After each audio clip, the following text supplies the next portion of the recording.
Well, welcome to Liberty Lounge. My name is Jimmy Sarles. I'm the founder of Liberty Networking, and Liberty Lounge is where we talk about entrepreneur journeys. Today we have Krystle Conley on. How are you doing today? I'm doing well, thank you. Thanks for Great. having me. Awesome. Well, glad to have you. So, Krystle, tell us a little bit about where did you grow up? Okay, I'm Krystle Conley. Where did I grow up? That's kind of hard to say because my family is a military family. Yeah. So as early as I can remember being born, um, I'll take you to where I was like 5, where I can remember where we were in Tennessee. And my dad got stationed to Goose Creek, South Carolina.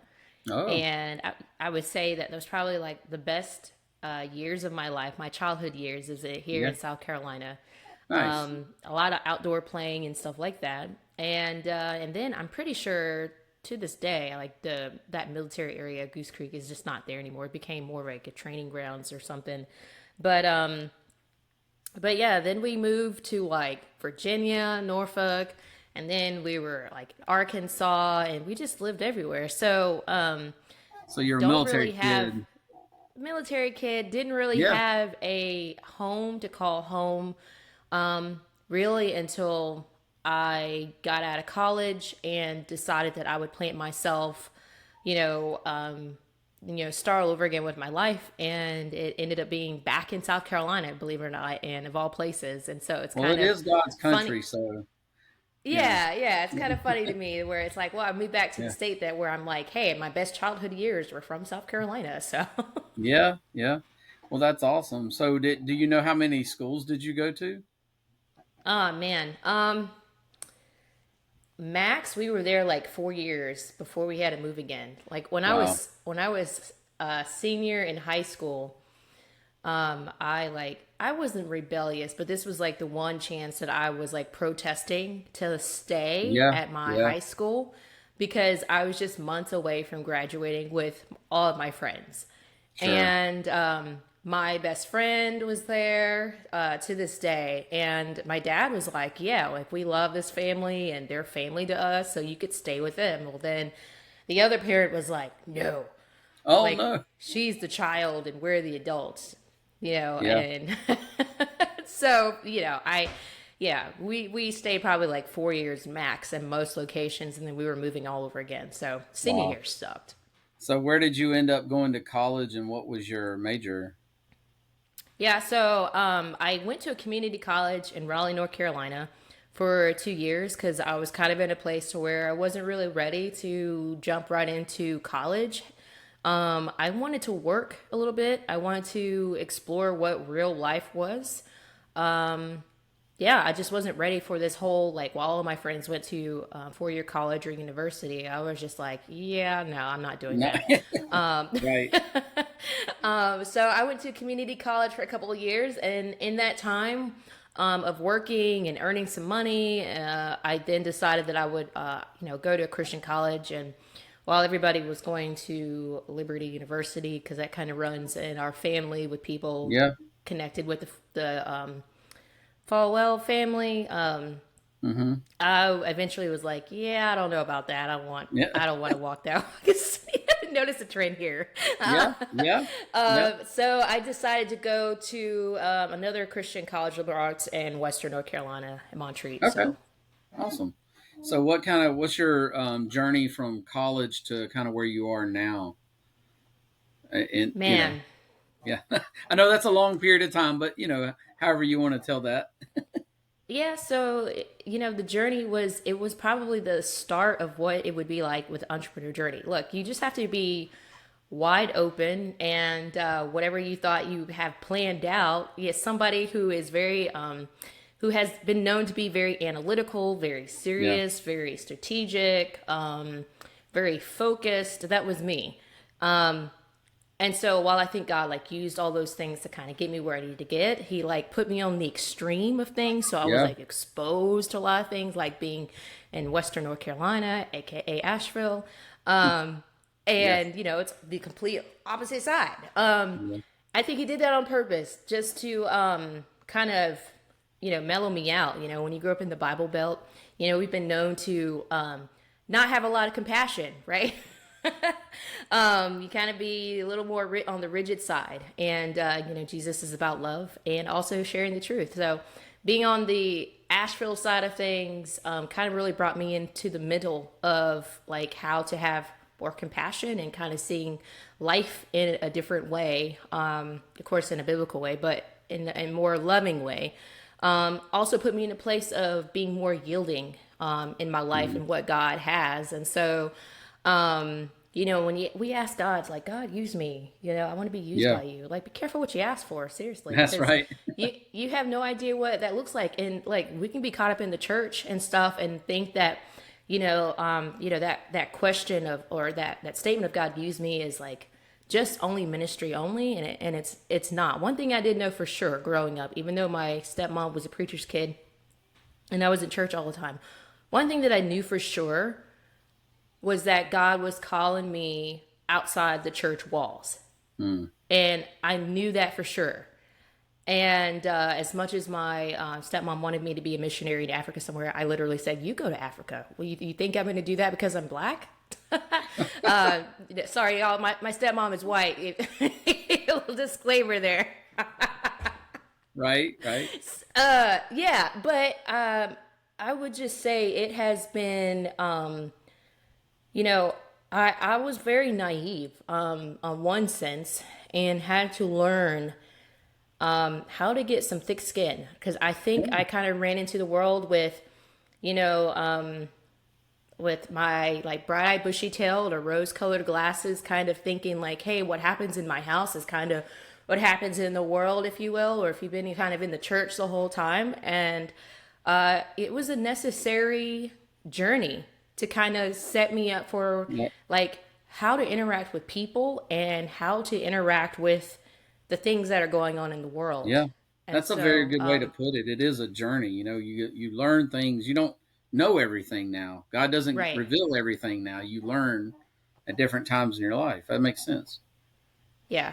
Yeah. So yeah, that's kind of like what happened. And I went from people going like, what's wrong with you? Do you have any feelings? To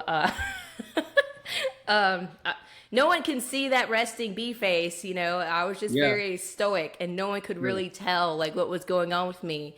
But I mean, that kind of had its place. I had a hard time expressing myself. If you're exposed to different traumas and different cultures and life and stuff like that, it could play a role, in your upbringing and your development as a child. And so I find that God was very gracious to me and putting me in places to where I could break out of that. So, when we talk about being victorious and not being a victim, like that's kind of it. Like you kind of realize that you went through some stuff in your life and it wasn't really your fault, but Yeah, you had to go through those things.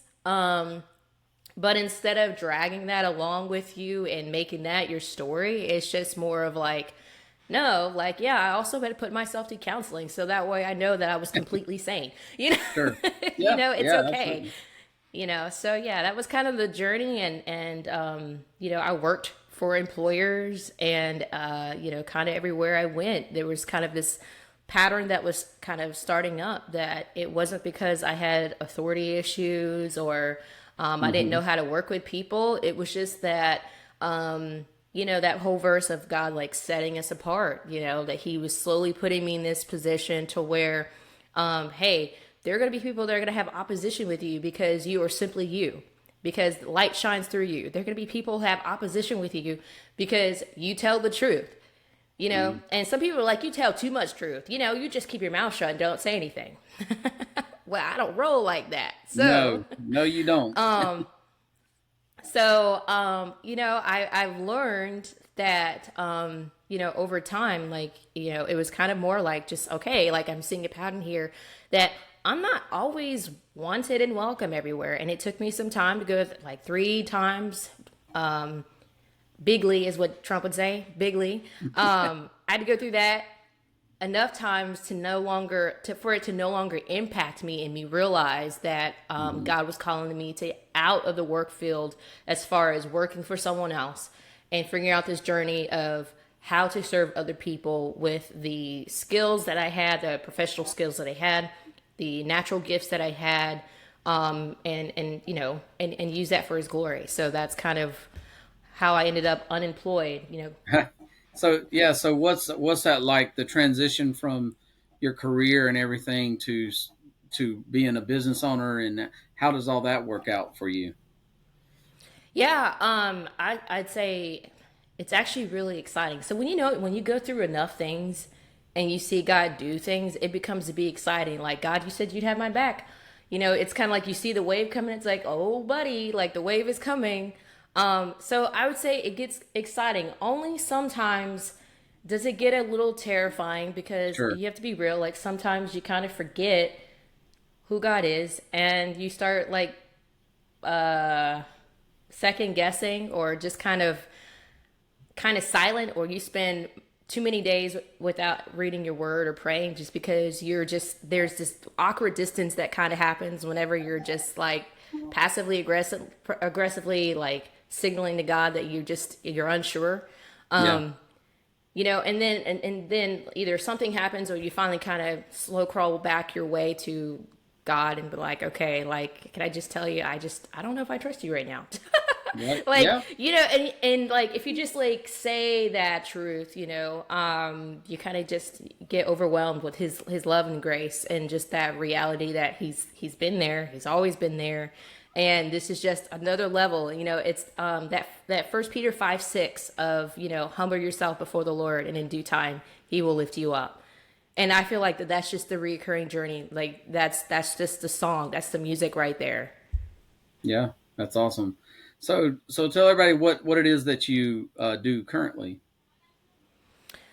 So what I do currently is I advocate for families against the insurance. So I'm a public adjuster on one end, and I've gotten the nickname Insurance Police by fellow Yes. Liberty Networking members, which is kind of funny, being that my previous career was in law enforcement, and now I'm doing public adjusting. Which, by the way, it feels very much the same in a lot of ways when Okay. you're in the insurance house, when you're you know inspecting the house, to on the phone with insurance adjuster, or you're writing an email and you're facing opposition, and it's like you're fighting for the truth, you're fighting for the right things to come out so that way the insured gets what's theirs.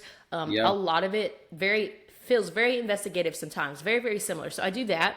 And then on the same spectrum, I kind of look at them as kind of parallel, and but together is on the financial side, being a financial coach, working on getting all the credentials I need to be able to help families in their finances, educating them on how truly money works.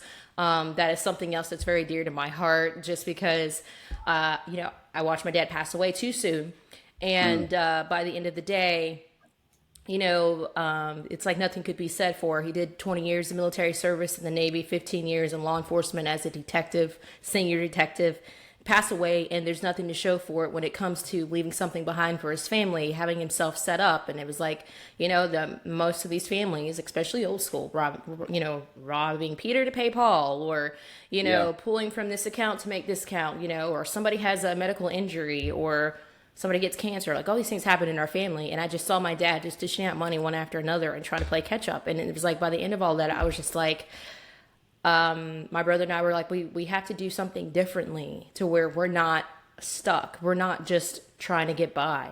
And so Mm. that's where I became a lot more intentional of like what it looks like to actually understand how money works, because you're just not exposed to that. And as much as I love my dad, I actually as the only daughter and as his baby girl, I idolized him because he took care of the household, and I wanted to do things the way that he did, but I learned, after everything was said and done, that he didn't have everything together, because that was just that illiteracy not there, the illiteracy just of not knowing how money works. And so I was like, I can't let that happen, and I don't want that happening to other people. I just don't like it when I don't like it when people get hurt. And so Yeah. I think that In order for me to kind of be in the place where I needed to be, I had to grow some thick skin and see how bad life can be for a lot of families, and how tough it is, and sometimes just how cruel the world is. And in order for me to be able to advocate and fight for families, I had to understand some fundamentals about human nature. And so Yeah. I'm proud and excited to do both of those things for families on the insurance side and on the financial side. Yeah. So you really help fight and protect people's families in lots of different ways. Yeah, I Yeah. do. So on the insurance side of claims, and that's for homeowners, right? Yeah, homeowners insurance, residential and commercial. Just so it's just property. It's not like don't call me for your car insurance, although some of them do. But Property, yeah, yeah. yeah, house, yeah, And, homeowner. and then on financial, is that small business or just individuals as far as, Um, as far as financially?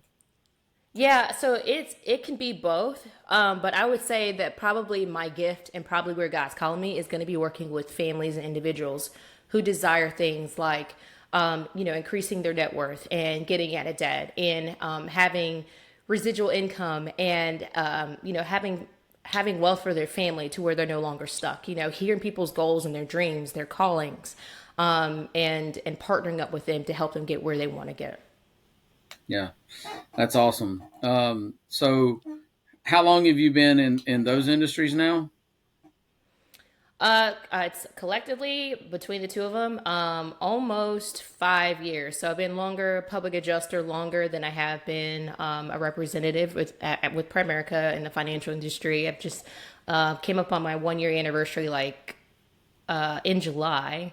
Okay. So, but anyways, I was quick on my feet with it. I love what I do. I understand the concept of helping families and advocating for families. So Yeah. I don't see God removing me from that type of movement anytime soon.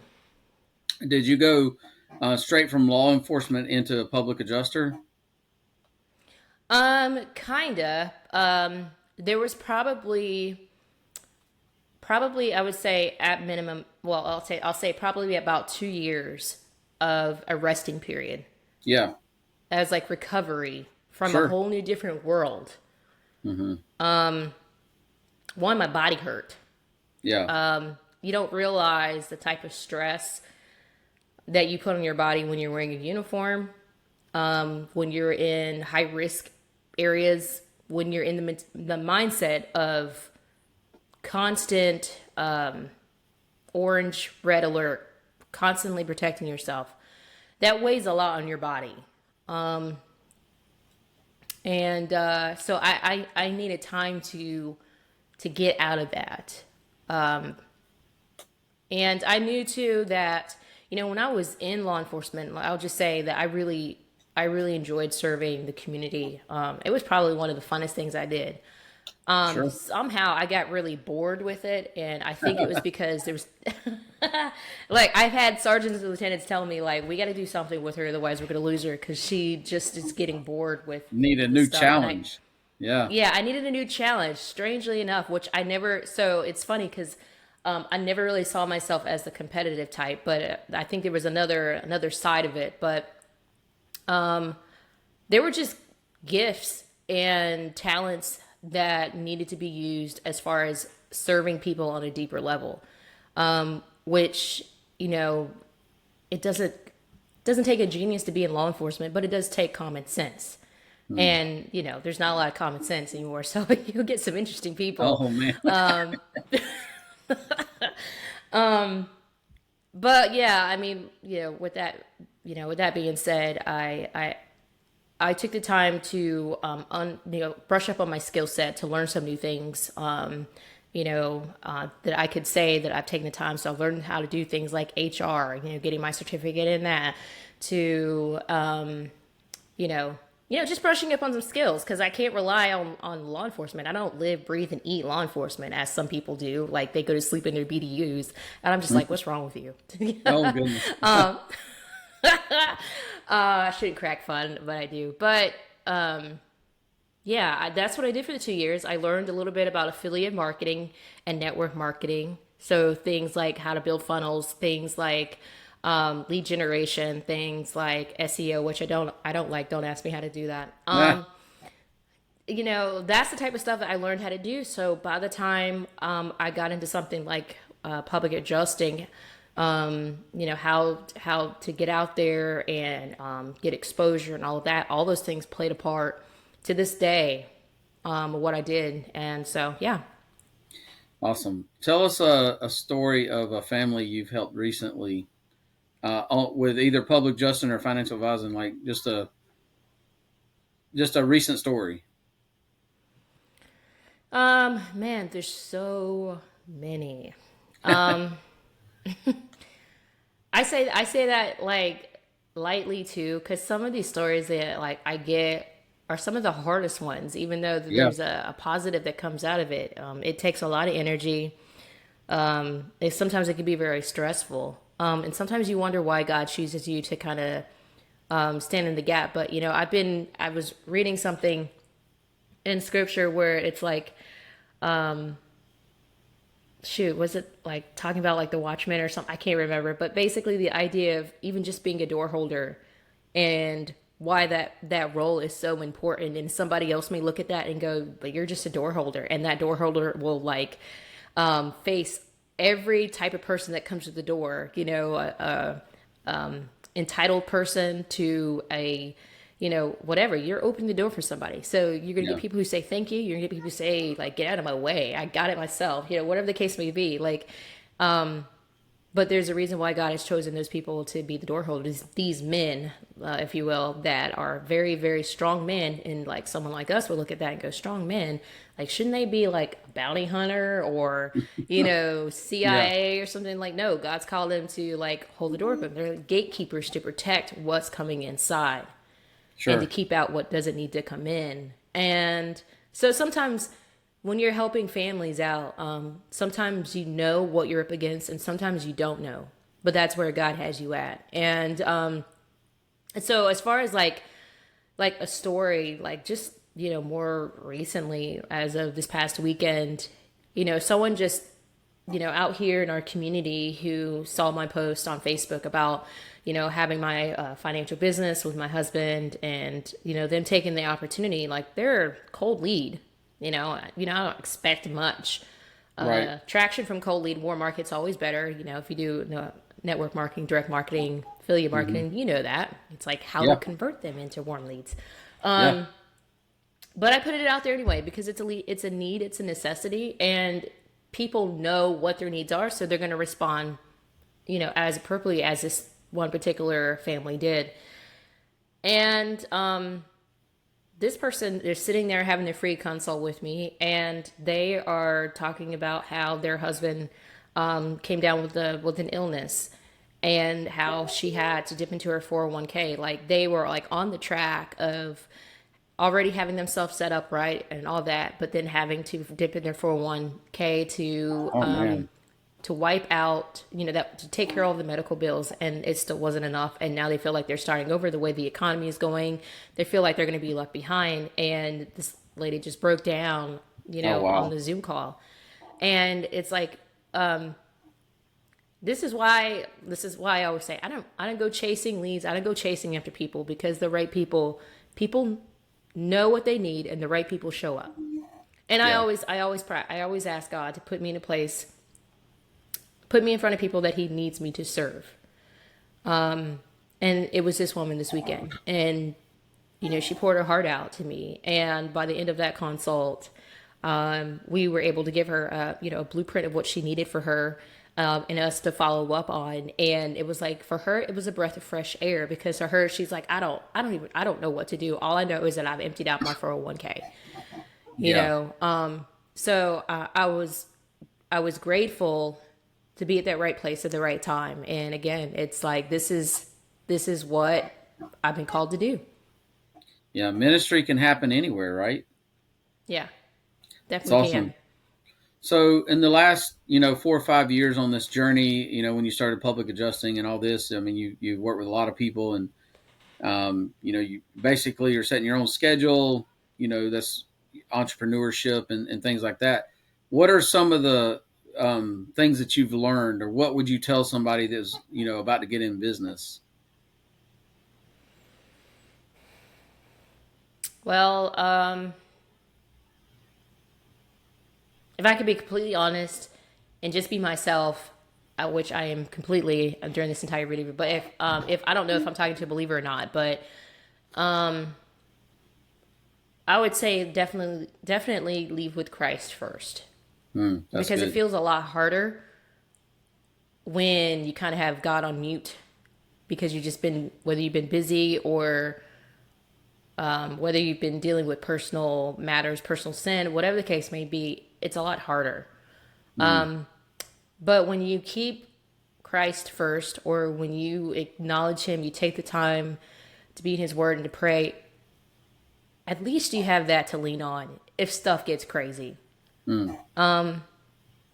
And I don't know about you, but I don't, I would, there's just something about having more confidence and going to God if something goes crazy and it's like, all Yeah. right, God, versus kind of like backtracking and going, I've got like a month where I haven't really acknowledged God, and that's probably, Yeah. I think really honestly, just, God, if God's called you into it, I mean, you're gonna know for sure. And I do think that in a way, not everybody is going to be an entrepreneur, but I do think God is probably calling more believers into this world of entrepreneurship, of learning how to work with your own hands and to mind your own business. There's a verse in there, to where if outsiders come in and they're looking at you, that they see that you're not of want. They see that you are not dependent on Mm. a system out there to provide for you, that you're able to take care of yourself and your household. And Yeah. that's like, I just wouldn't have it any way. And if God is saying that this is how, like, He is asking us to be this way, or wants us to be this way, or this is where He's pushing us, then I think, it would behoove us believers to kind of like prepare ourselves for that, or have an idea of what that will look like, because, it's kind of where things are. Yeah. That's awesome. Yeah. Tell us one thing about you that maybe somebody watching this may not know. Like, it could be a special talent. Like, now we know you've been in law enforcement or something, but do you have like 47 degrees or something, or?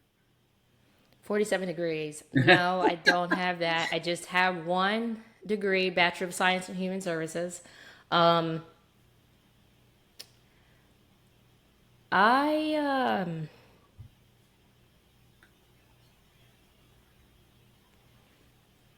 Boy, I I got you. I don't like avocado. Okay. She does not like avocado. There you go. I love fresh avocado.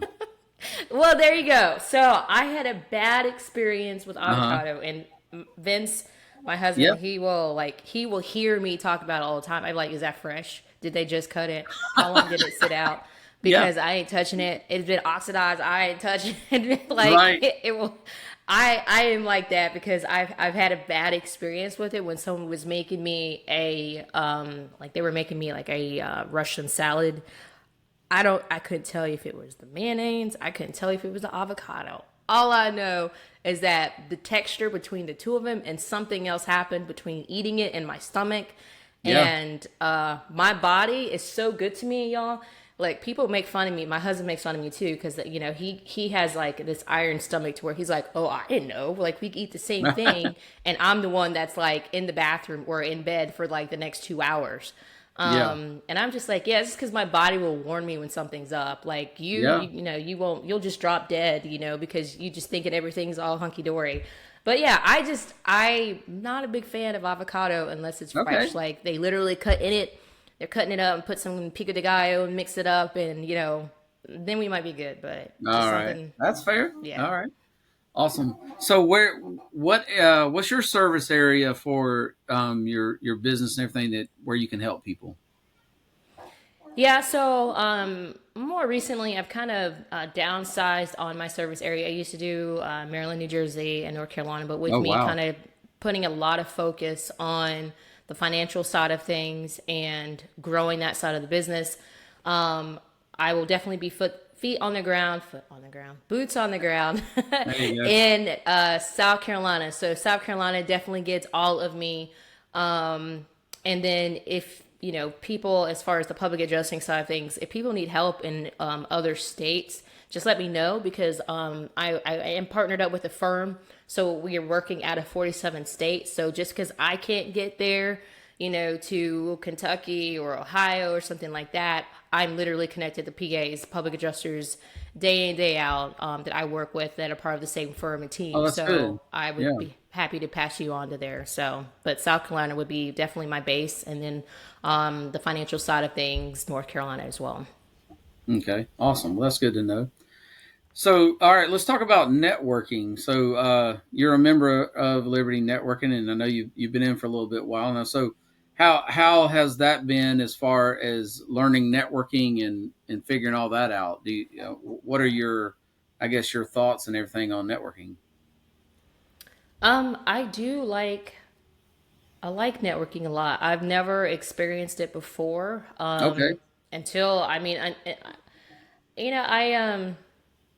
like I said, like after leaving the law enforcement world, I was spending a lot of time with my church community and that and family, and that's kind of it. So the idea of when I was kind of doing things like recruiting, and everybody does recruiting. I don't care who you are. That's just how things grow around here. Right. But like I kind of learned that especially in the public adjusting field, like it's not for the faint of heart.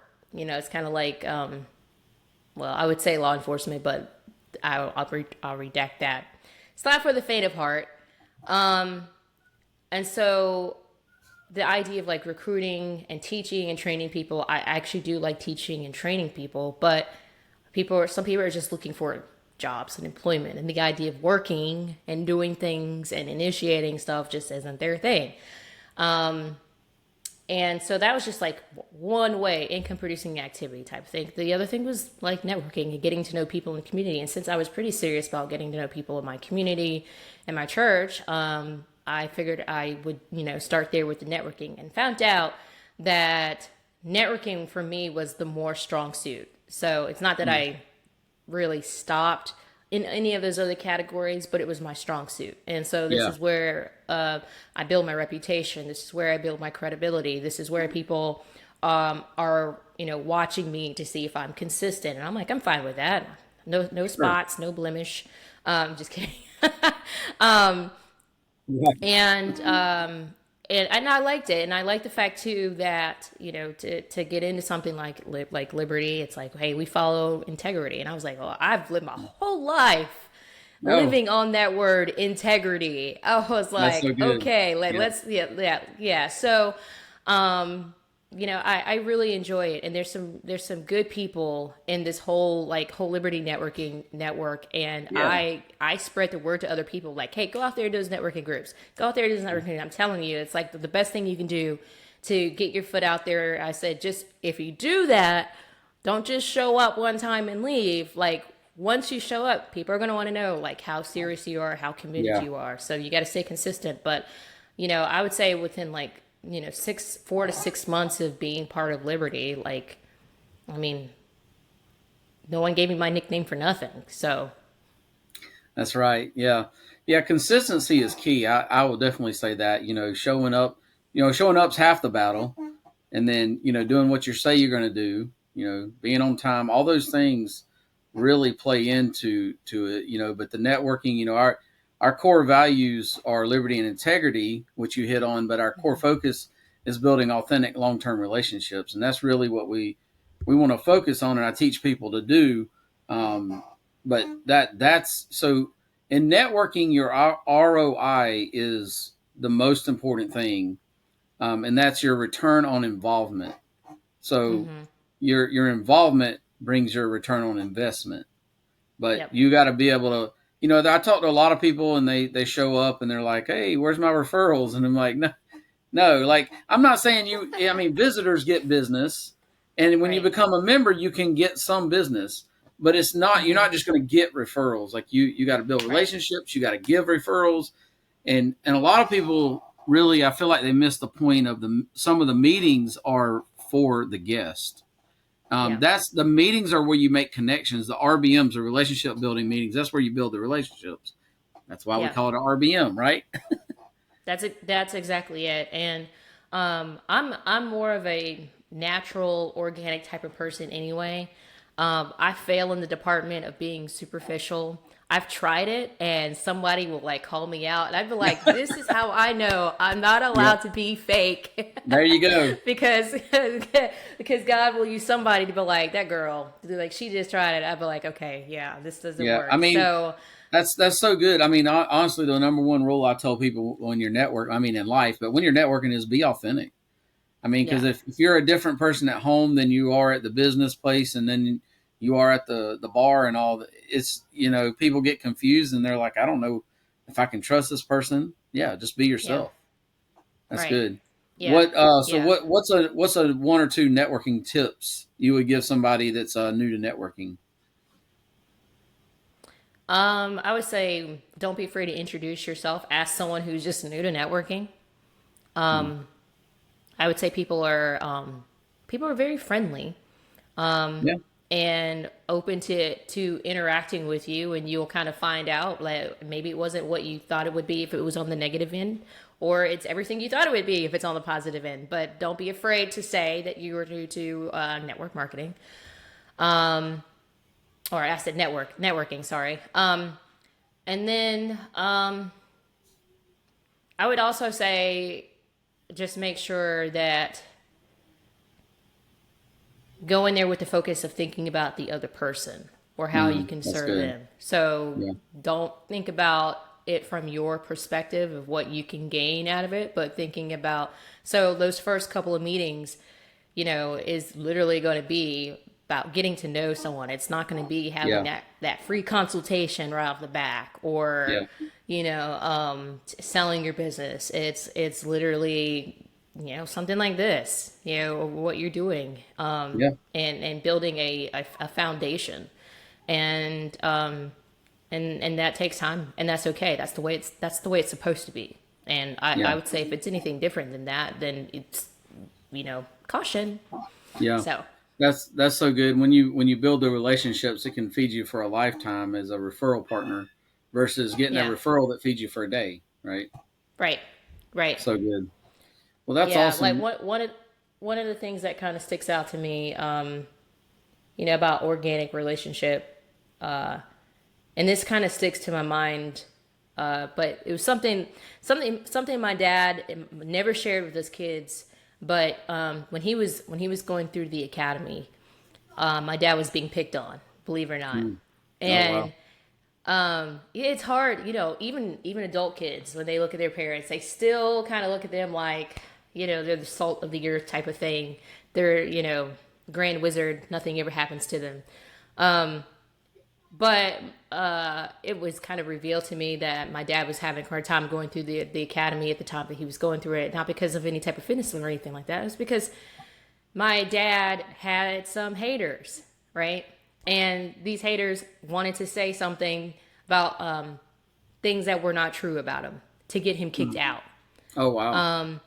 And they proceeded to move forward with going to the lieutenant in that district where my dad was part of. And this lieutenant allowed these officers to say whatever they needed to say about my dad. And they were like, thank you very much, got the intel, everything like that. And then this lieutenant called my dad in and spoke to my dad. And then after all of that, after their little investigation and stuff like that, these two officers were called back in, and they were reprimanded. So let me tell you why they were reprimanded. Because my dad had a type of character that was almost unheard of. You wish every he was the lieutenant knew that my dad had a type of character that had credibility. Mm. So so sometimes you're just outnumbered. When two people go in there and say something about you, sometimes you have nothing to back that up other than the reputation that you put out there on the day to day, the consistency of being who you are, truthful, the testimony that you put out there. And this was the case for my dad. And that Yeah. lieutenant had reprimanded, there was an administrative leave for those two officers. Oh, wow. And my dad was reassigned to a better district so that way he didn't have to work with hostile environment. So that stuck in my head as far as standing up for not just the truth, but doing the right thing, but living a life that's consistency, that's real, that's transparent. When you Yeah. go to these networking events and you're invited to these events and stuff like that, why it's so important to be who you are and let people see who you really are. Because you're referral away from making that, that income or that ROI that you were looking for when someone is looking at you. You Yeah. really just don't know. But it's all dependent on how you carry yourself every single day, whether you're at home dealing with your spouse or your kids, or whether you're out there dealing with your pastor or another business partner or a business owner. Like you got to be consistent, you got to be real and transparent. And I mean, if that's not you, then at least let everybody know so they're not dining with you at the same table and find out the hard way, right? Yeah, for sure. No, that's well said. That's awesome. Well, Krystle, I appreciate it. This has been great. Thank you. Do you have anything else you want to add? How No, can people this. get in touch with you if they need your services? If people need to get in touch with me, they should go to Liberty Networking and join the group, and then go in the search bar, pull my name up, and there you'll find me. Nice. That's the best answer I've gotten yet. That's a good deal. Awesome. Well, thank you so Thank much. you for Hope you have having a me. great day. Yes. Thanks, you too.